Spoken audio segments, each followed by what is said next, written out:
안녕하세요. 이상로의 텐텐베거입니다. 오늘 시장 와우넷 이상로 파트너와 분석해 보시죠. 어서 오세요. 네, 반갑습니다. 네, 오늘 코스피는 외국인의 팔자세의 하락세를 이어오고요. 코스닥은 상승 반전을 했습니다. FOMC 결과부터 짧게 리뷰를 해볼까요? 네. 사실 뭐 FOMC 우리 점도표가 가장 중요합니다. 이게 점도표가 매년 이제 3개월마다 발표가 되게 되는데 이 점도표를 보면서 우리가 앞으로에 대한 금리가 어떤 방향을 가질 것인가를 예측을 할 수 있는데 이번에 이제 점도표 자체가 다시 좀 더 상향하는 모습을 연말에 또 나타내면서 오늘 시장에 대한 하락을 좀 부추기는 그런 모습이 아니었나라고 보고 지금 이제 뭐 전반적으로 이제 봤을 때 우리가 현재 그 뭐 사자성어로 한번 표현을 해본다면 외화 내빈 뭐 그렇게 이제 볼 수 있는데 제롬 파월이 결정할 수 있는 부분은 한계가 분명히 있다고 봅니다. 여기서 추가적인 금리 인상을 시도를 한다면 은행들이 대단히 힘들어지기 때문에 추가적인 파산 가능성이 대단히 높다고 보고 제가 우리 권비정 앵커랑 얘기하면서도 2달 전부터 미국은 이제 금리 인상 안 할 것이다라고 말씀을 네. 강하게 드렸던 이유도 맞습니다. 미국은 현재 가지고 있는 경우의 수가 없다고 저는 판단을 하고 있습니다. 그렇기 때문에 지금 현재 겉으로는 우리 또 금리 인상 할 거야. 추가적으로 7월 달에 할 수 있으니까 조심해. 그러면서 인플레이션을 계속 잡아주는 거거든요. 왜냐하면 직접적으로 그런 카드를 꺼낼 수 없기 때문에 인플레이션을 잡기 위해서 좀 더 과한 액션이 저는 들어갔다고 보고 사실 올해 초에 연준 의원이 2명이 바뀌었습니다. 그러면서 매파 2명이 나가고 중도 2명이 들어왔었거든요. 그런 부분 자체를 감안하더라도 이번에 점도표에 대한 상향은 약간 인플레이션을 잡기 위한 고단수가 아닐까라는 저는 그런 생각을 해봤습니다. 그래서 오늘 주제를 잡았을 때 이렇게 한번 잡아봤습니다. 점도표 외화 내빈. 겉으로는 상당히 화려하게 얘기를 하고 미국은 정말 좋다라고 얘기하지만 속으로는 좀 비어 있다는 거죠. 지금 미국이 그만큼 좋을까? 저는 그건 아니라고 보거든요. 결국에는 겉으로 어떻게 해서든 이끌어 나가겠다는 의지가 좀 보이는 거고 금리 인상을 안 함으로써도 금리 인상에 대한 효과를 누리기 위해서 지금 현재 약간 외화 내빈에 대한 형태를 좀 띠는 그런 점도표에 대한 움직임이 아니었나 보고 7월 달도 저는 동결할 것이다. 그렇게 먼저 전망을 한번 해보도록 하겠습니다. 네, 그렇게 분석을 하셨군요. 오늘의 체크 포인트도 한번 살펴보시죠. 오늘 SK하이닉스가 이틀 만에 52주 신고가를 갈아치웠습니다. 오늘 네. 삼성보다 상승폭이 좀 더 컸는데 역시 엔비디아와의 밀접성 때문에 더 오른 거겠죠? 네, 뭐 그런 것도 있고 지금 현재 또 DDR5에 대한 부분에서 SK하이닉스에 대한 독주 체제가 나타나고 있다라는 그런 기대감으로 인해서 지금 반등이 강하게 나타나는 모습들이었고 오늘 또 DDR5 관련된 기업들이 강한 움직임을 좀 나타내고 있습니다. 특히 이제 뭐 대덕전자 같은 기업들이 대표적인 기업이라 볼 수 있고 우리가 이제 4월 달 했던 이제 심텍 같은 경우에도 바닥권에서 벗어나는 움직임들을 나타내고 있는 과정들인데 우리가 이제 이 PCB는 이렇게 생각을 하시면 됩니다. DDR5 관련된 기업들 안에서 이제 PCB라는 것은 이제 도화지에 해당하는 부분이고 DDR5는 이제 신기술에 대한 부분이거든요. 그런 지금까지 이제 이 DDR5 전에 DDR4 같은 경우에는 현재 가장 많이 쓰는 게 DDR4지만 결국 이제 이 DDR4는 앞으로에 대한 시장에서 기대감 자체는 떨어지고 있다는 부분입니다. 그렇다 보니 DDR5 관련된 기업들이 좀 더 강한 상승을 나타내고 있다고 좀 볼 수 있는 부분인데 그렇다 보니 거기에 따른 또 후공정 관련된 기업들, 한미반도체도 다시 한번 더 신고가에 대한 출하가 나타나면서 저는 다시 한번 신고가를 쓸 가능성도 높다라는 말씀도 함께 드리도록 하겠습니다. 네, 그리고 오늘 알루미늄 관련주도 좀 강세인데요. 특히 사마 알루미늄이 올 초와 비교해서 한 200%나 올랐다고 하더라고요. 또 기관의 매수도 한 16거래일째 이어오고 있는데 관련해서 좀 진부한 질문이긴 합니다만 지금 들어가도 될지 이 질문을 꼭 드리고 싶네요. 네, 우리 시청자분들과 똑같은 마음일 것 같습니다. 사실 이제 국내에서 알루미늄 자체에 대한 가공을 해서 제조하는 기업이 몇 군데 되지 않습니다. 그때도 우리가 알루미늄 관련주를 한번 특집으로 하면서 말씀드렸던 기업이 총 4가지 기업이 있고 국내에서 그중에서 가장 큰 점유율 70% 이상 차지하는 기업은 현재 비상장 기업입니다.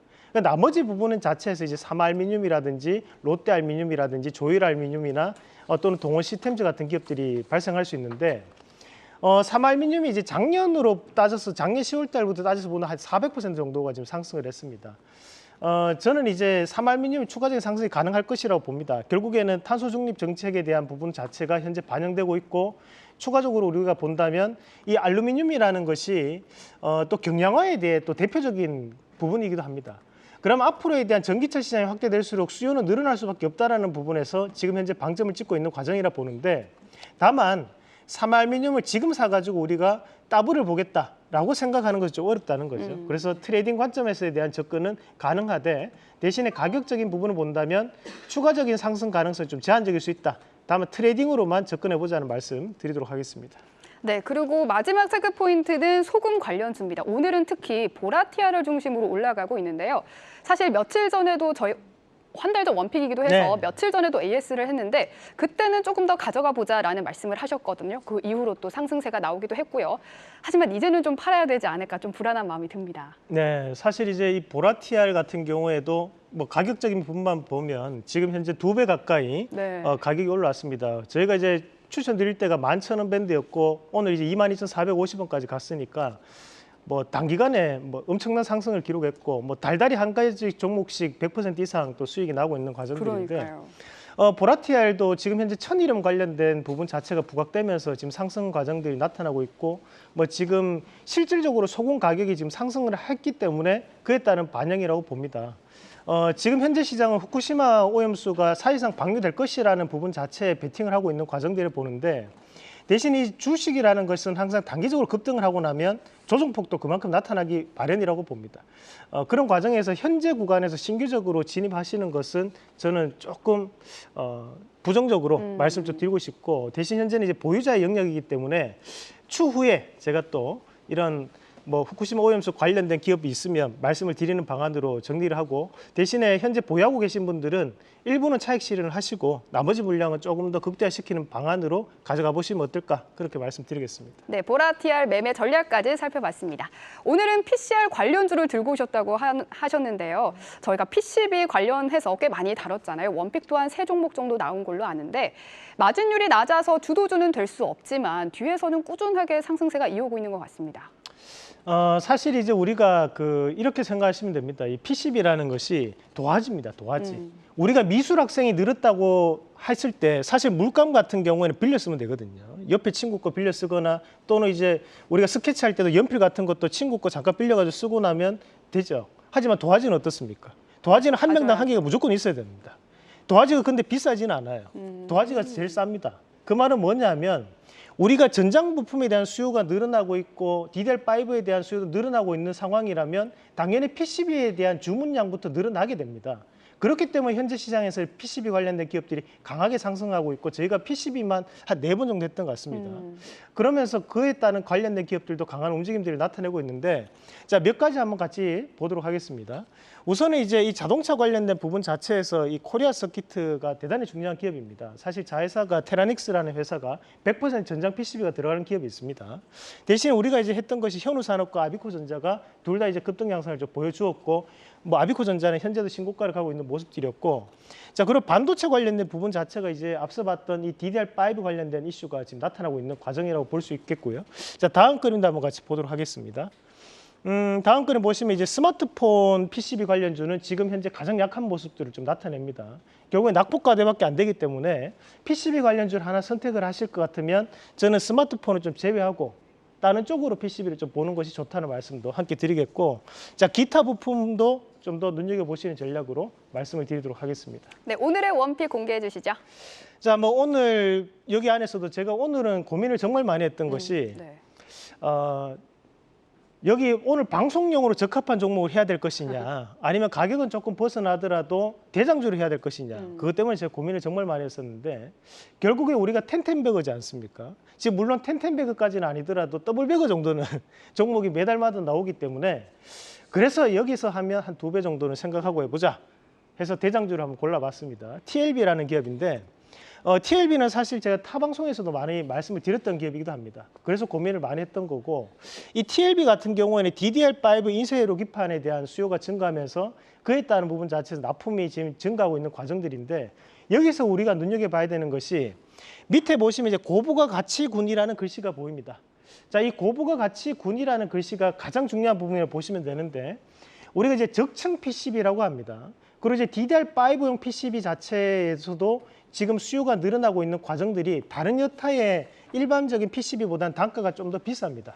거기에 따른 부분 자체에서 납품이 이루어지고 있는 회사가 바로 이 TLB라고 보시면 되고 그렇다 보니 지금 이 TLB에 대한 주가적인 재평가가 좀 더 이어지지 않을까라는 말씀도 함께 드리면서 오늘 종목 TLB 한번 눈여겨보시자는 말씀도 드리면서 조금 가격이 떠 있다 싶으시면 빠질 때마다 분할 매수를 하는 것도 좋은 방법입니다. 그래서 우리가 뭐 단기적으로 내일 당장 올라갈 종목은 아닙니다. 대신에 일주일 이상을 들고 가신다면 충분히 좋은 성과를 낼 수 있는 기업이라는 말씀도 함께 드리겠습니다. 그동안 저의 원픽이었던 아비코전자와 현우산업은 자동차에 들어가는 네. PCB를 만드는 기업이고 오늘 TLB는 DDR5에 들어가는 네. PCB를 만드는 기업이라고 좀 정리를 하면 될까요? 우리가 이제 대덕전자에서 분사했던 기업이고 네. 사실 이 대덕전자가 지금 DDR5 관련된 부분에서 상당한 거래처의 역할을 하고 있습니다. 그리고 우리가 4월 달에 소개해드렸던 게 심텍이라고 있습니다. 그러니까 심텍 같은 경우에 DDR5에 상당한 매출 비중을 가지고 있는 기업입니다. 하지만 현우산업이라든지 아비코전자 같은 경우에는 차량용 PCB, 그리고 이제 아비코전자는 차량용과 그리고 DDR5 둘 다 하는 기업입니다. 그래서 가장 강했던 거고 그 다음에 강할 수 있는 기업이기 때문에 눈여겨보면 좋다 말씀까지 드리겠습니다. 네, 오늘의 원픽은 TLB입니다. 지금까지 와운의 이상로 파트너와 함께했습니다. 오늘 말씀 감사합니다.